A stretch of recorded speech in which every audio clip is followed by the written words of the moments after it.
Σας καλώς ήρθατε στην συνέντευξη τύπου της Εθνικής Ομάδας ενόψει του αυριανού αγώνα με την Σκωτία. Ξεκινάμε με ερωτήσεις στον Οδυσσέα Βλαχοδήμο και στη συνέχεια στη διάθεσή σας για ερωτήσεις και ο κύριος Γιωβάνοβιτς. Ερωτήσεις για τον Οδυσσέα, παρακαλώ. Έλα, Σταύρο. Καλησπέρα, Οδυσσέα. Καλή επιτυχία για το παιχνίδι αύριο. Είσαι ένας από τους πιο έμπειρους παίκτες της ομάδας. Θα θέλαμε να μας πεις λίγο μέσα στην ομάδα πώς μιλήσατε για αυτή την προκριματική διαδικασία και τα συμπεράσματα που βγάλατε από αυτήν, που δεν ολοκληρώθηκε με μία πρόκριση. Ευχαριστώ.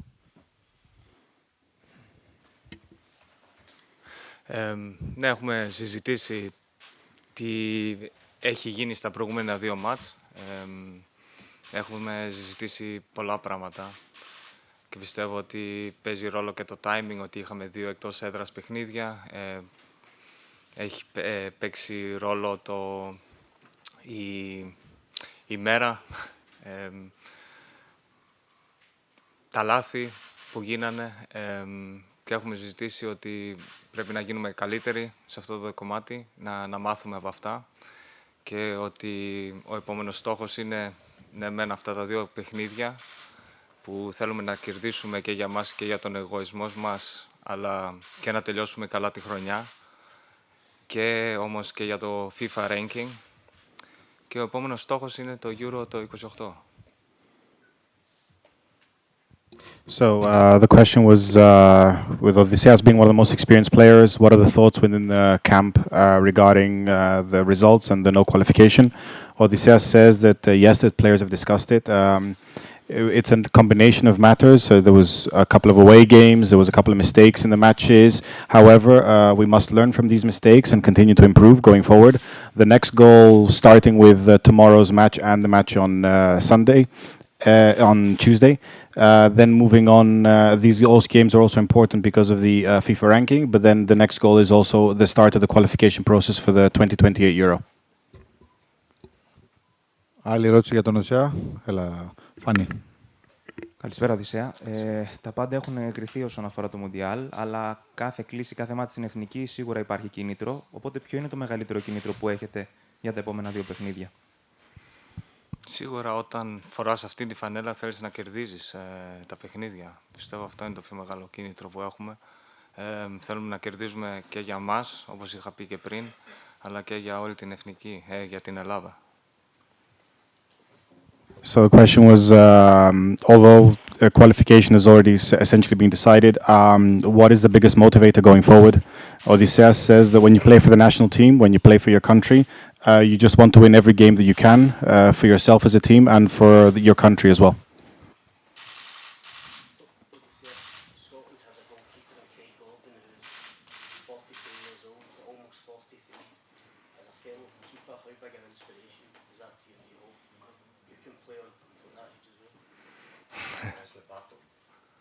It's all right, I get it.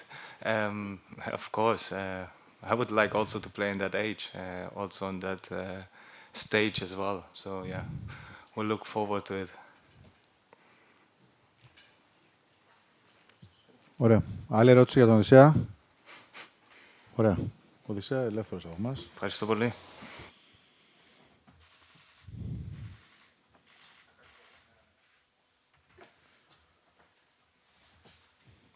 Λοιπόν, ερωτήσεις για τον κύριο Γιωβάνοβιτς, παρακαλώ. Ο Πέτρος. Coach, καλησπέρα. Με βάση τις δηλώσεις, αυτά που έχουμε δει και από εσάς και από την Ομοσπονδία και από τους παίκτες πολύ περισσότερο, έχουμε διαπιστώσει ότι υπάρχει μια απογοήτευση σχετικά με τη μη πρόκριση στα τελικά του Παγκοσμίου Κυπέλλου. Πώς το διαχειρίζεται αυτό ένας προπονητής?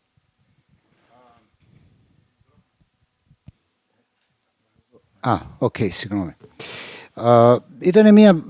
Είναι αρκετά μεγάλη απογοήτευση, γιατί ουσιαστικά όλη μας πορεία το τελευταίο χρόνο μας έδωσε το δικαίωμα να ελπίζουμε ότι μπορούμε να είμαστε ομάδα που βάσει και της εικόνας που είχαμε στα παιχνίδια, δεν είμαστε στο παγκόσμιο πρωτάθλημα που έχουμε του χρόνου. Δεν εξελίχθηκαν τα πράγματα όπως περιμέναμε. Έχουμε όμως μια ομάδα που είναι μια πολύ καλή ομάδα. Έχουμε παιδιά που και αυτοί αισθάνθηκαν την ίδια απογοήτευση. Αυτή μπορεί να μας κάνει μόνο περισσότερα δυνατούς, πιο δυνατούς. περισσότερα εγωιστές, περισσότερα τα έργα λίγο πιο συγκεντρωμένους όταν αλλάζουμε λίγο επίπεδο των παιχνιδιών που κάνουμε και τη σημασία των παιχνιδιών που κάνουμε, ώστε μελλοντικά να έχουμε πολύ πιο, τα έλεγα, αποδοτική εικόνα. Όχι μόνο βάσει του ποδοσφαίρου που παίζουμε, αλλά και όσον αφορά τα αποτελέσματα που πρέπει να παίρνουμε σε κάποια κρίσιμα παιχνίδια. So the question was from announcements from players and coaches and stuff shows that there is a general disappointment around the team for not having qualified. How do you as a coach handle this, either for yourself or within the players? Coach said, yes, of course there is disappointment. Our matches over the last couple of months and over the last year and our performances suggested to us, and we believed that we could have qualified. There was a general belief that we could have qualified. However, we have a very good group of players who will certainly learn from the mistakes and from the results overall, not only as a team, but also to make us more decisive and more opportunistic in taking the results. Άλλη ερώτηση για τον coach, παρακαλώ. Ο Δημήτρης ο Δημητρίου.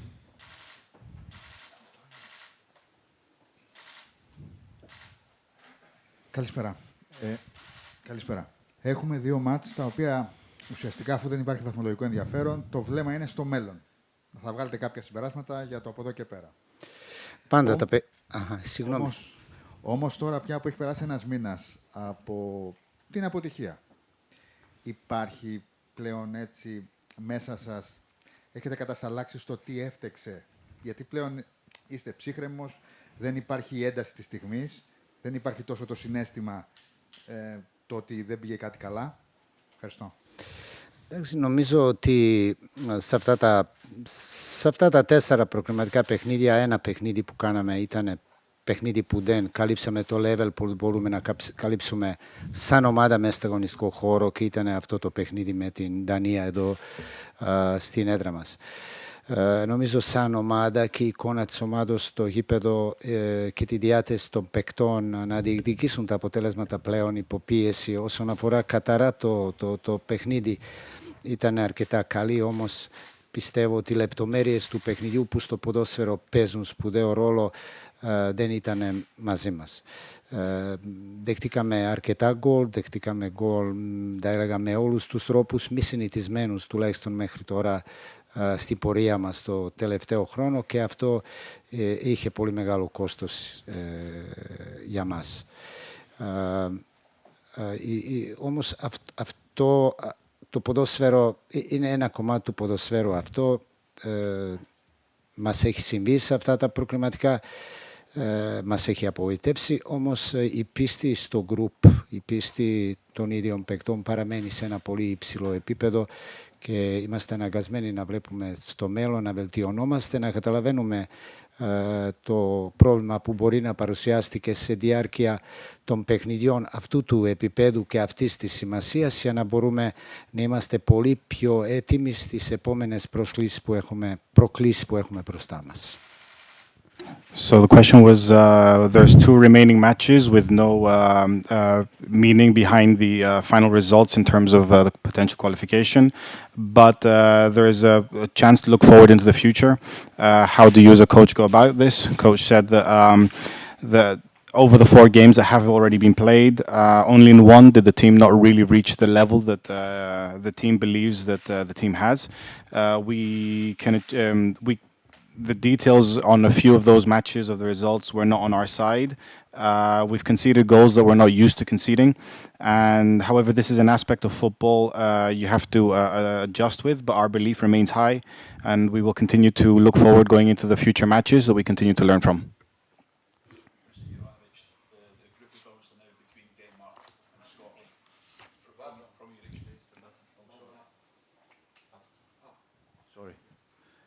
The group is obviously now between Denmark and Scotland. From your experience, which is the better team? And also, do you have a preference on which team would qualify for the World Cup?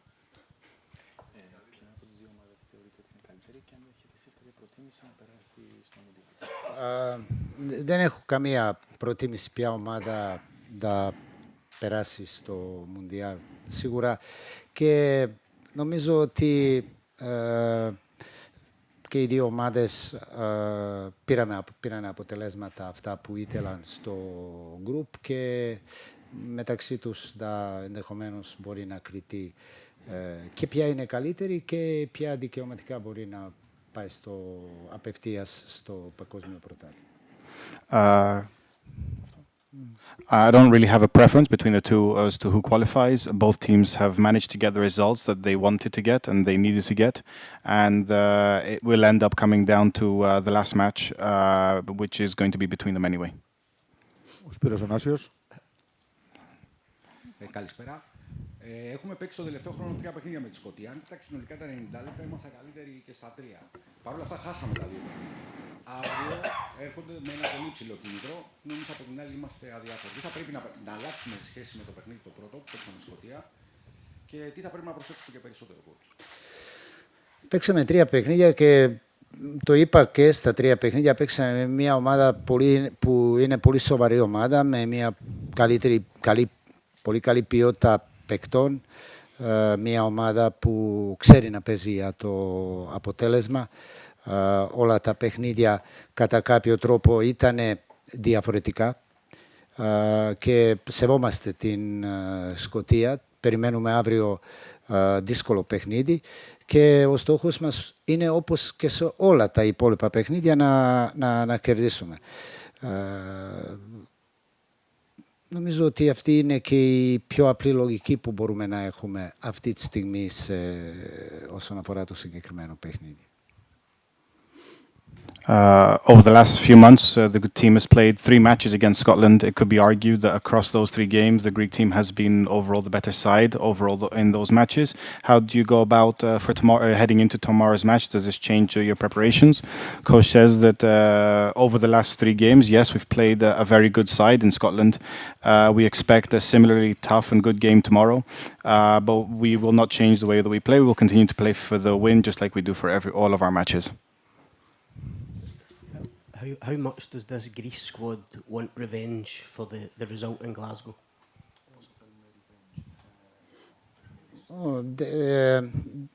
Δεν βλέπω το ποδόσφαιρο κατά αυτό το τρόπο. Νομίζω ότι κάποιες φορές το ποδόσφαιρο, κάποιες λεπτομέρειες, κάποιες στιγμές αποκρίνουν ένα παιχνίδι. Είναι ένα απόλυτα διαφορετικό παιχνίδι. Σίγουρα η Σκωτία όσον αφορά το κίνητρο είναι πολύ μεγαλύτερο από ό,τι είναι δικό μας, όμως το κίνητρο της αγώνας μπροστά στο κοινό το δικό σου, η εθνική ομάδα, η δυνατότητα να κάνουμε ένα καλό παιχνίδι πάντα παραμένει πολύ δυνατό. Δεν υπάρχουν κάποια ιδιαίτερα ρεβάνς. Είναι ένα καινούριο παιχνίδι και μπορεί να είναι τελείως διαφορετικό από ό,τι ήταν όλα τα προηγούμενα. I don't really see football this way. Sometimes it's the details that make the overall differences. Certainly, Scotland coming into the match have a greater motivation in terms of the final product. However, playing within Greece, the Greek players have their own motivation, which is playing within their own fans, playing for their national team. So I'm expecting a similarly difficult match tomorrow, but I don't really see football in terms of revenge matches. Σωτήρης ο Ταμπάκος. Καλησπέρα σας. Αποδείχθηκε στην διαδικασία που είναι πάρα πολύ σύντομη προγραμματική ότι τα πάντα κρίνονται στις λεπτομέρειες. Έτσι γίνεται συνήθως. Η ομάδα έχει ένα ρόστρο που άρεσκεται να παίζει ωραίο ποδόσφαιρο, να ικανοποιεί το κοινό. Το είχαμε δει αυτό και στα μάτς του Nations League. Φάνηκε όμως τώρα ότι πολλές φορές χρειάζεται σε κάποια σημεία του αγώνα να είμαστε πιο κοινικοί, να επιδιώκουμε το αποτέλεσμα και με κάποιο άλλο τρόπο ίσως. Πάντως όμως να παίζουμε με τον τρόπο που εσείς έχετε από την πρώτη στιγμή περάσει στην ομάδα. Συμφωνείτε με αυτό και αν είναι ένα κομμάτι το οποίο μπορούμε να βελτιώσουμε στα επόμενα παιχνίδια και εν ώψη και Nations League που είμαστε στην πρώτη κατηγορία και για τα προκριματικά? Ευχαριστώ πολύ. Σίγουρα είναι ένα κομμάτι, αλλά είναι ένα κομμάτι της διαδικασίας, θα έλεγα. Γιατί πάντα θεωρούσα ότι στο ποδόσφαιρο το πιο δύσκολο πράγμα όσον αφορά εμένα και τους παίκτες είναι να μπορούμε να έχουμε μια φιλοσοφία στο παιχνίδι και ένα πλάνο το τι θα κάνουμε με την μπάλα στα πόδια και τι εικόνα μπορεί να έχουμε μέσα στο γήπεδο και πόσο καλά μπορούμε να είμαστε εμείς αυτοί που μπορεί να ελέγχουν το ρυθμό. Υπάρχουν σίγουρα πολλά θέματα που αυτή η εθνική ομάδα μπορεί να κάνει με διαφορετικό τρόπο, αλλά είναι μια διαδικασία που χρειάζεται χρόνος. Δεν είναι εύκολα πάντα μέσα σε ένα αρκετά μικρό χρόνο τα 10, 12, 14 παιχνίδια που μπορεί να κάνεις τόσα πολλά πράγματα. Νομίζω ότι τώρα είμαστε σε ένα στάδιο σαν ομάδα που πλέον είμαστε σίγουροι και ασφαλείς πάνω σε αυτό που θέλουμε να κάνουμε, στον τρόπο παιχνιδιού τι θέλουμε να κάνουμε και μας δίνεται τη δυνατότητα μελλοντικά να μπορούμε να έχουμε και μια διαφορετική προσέγγιση στα παιχνίδια, γιατί το πιο δύσκολο κομμάτι αυτό που προπονητικά πρέπει να κάνει μια ομάδα, νομίζω ότι σε αυτό το επίπεδο είμαστε αρκετά καλά. So, as coach said a few times, the question starts off with it's the details that make the difference overall for the matches. The team is currently made up of a lot of good players, but sometimes it could be argued that the team could have been a bit more clinical or decisive. Does the coach agree within this?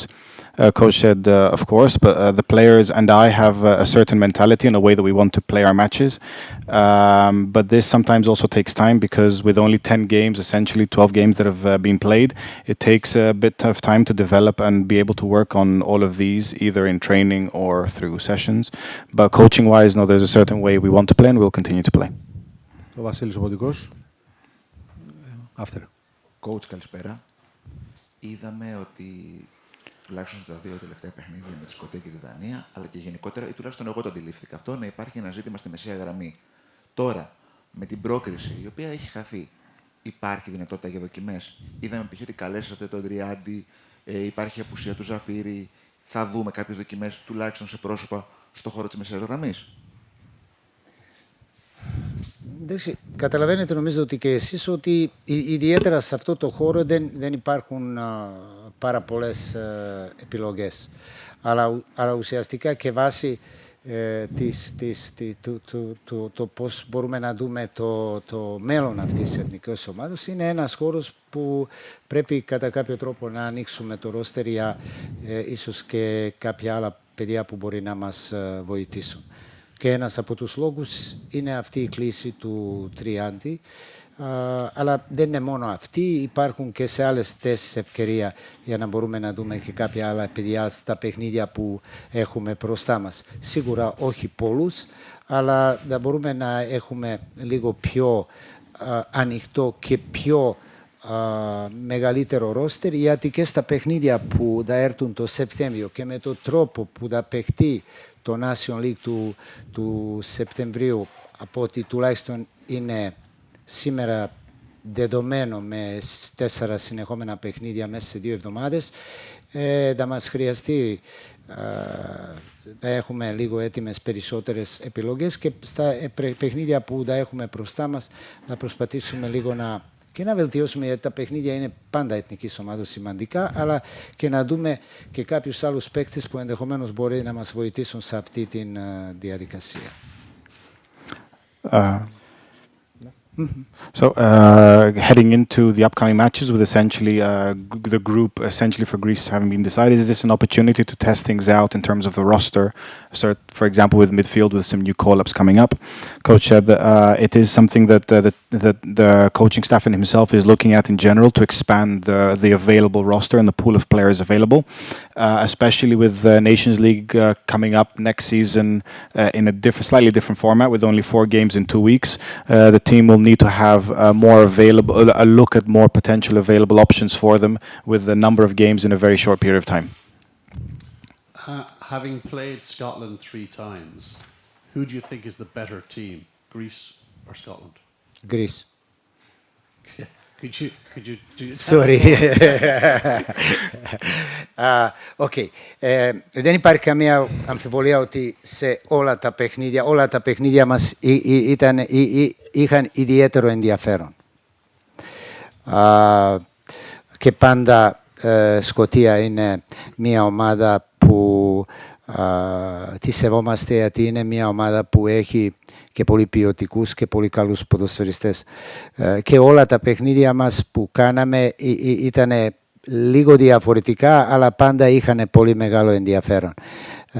Πάντα πιστεύω ότι η ομάδα μου παρουσίασε στα περισσότερα παιχνίδια ίσως πολύ καλύτερο πρόσωπο από ό,τι μας δικαίωσαν τα αποτελέσματα. So, on the continuation to that start, I don't think there is a doubt that all the matches between the two teams were entertaining. We always have a respect for Scotland. It is a very good team that is made up of very good players.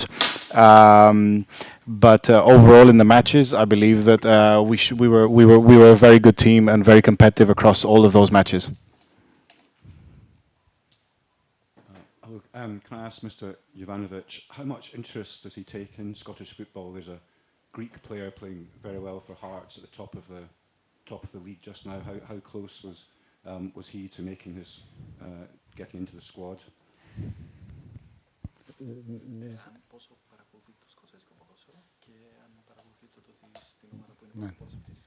Μιλάτε για το Κιζερίδη, παρακολουθώ φυσικά το σκοτσέζικο ποδόσφαιρο. Εξάλλου είστε ένας λαός που μ' αρέσει. Μ' αρέσει πολύ. Και ξέρω για τον Κιζερίδη, ξέρω για τη Hearts. Παρακολουθώ και είναι ένα από τα παιδιά που είναι μέσα στα παιδιά που βλέπουμε την εξέλιξη του μέσα από την ομάδα και τα παιχνίδια που κάνει στο πρωτάθλημα της Σκωτίας. I do watch Scottish football, actually. After all, I personally really like Scottish people as a people. I really like Scots overall. Yes, Kiziris is having a good season. We are watching him, and we are watching Hearts just like other teams within Scotland. Can I ask, am I right in saying Mr. Ivanovic's son studied in Scotland? Yes. Σπούδαζε στο Εδιμβούργο, αρκετές φορές τον επισκέφτηκα και η γενική εικόνα που έχω από τους ανθρώπους της Σκωτίας ότι είναι ένας πολύ ζεστός λαός με πολύ τεμπεραμέντο και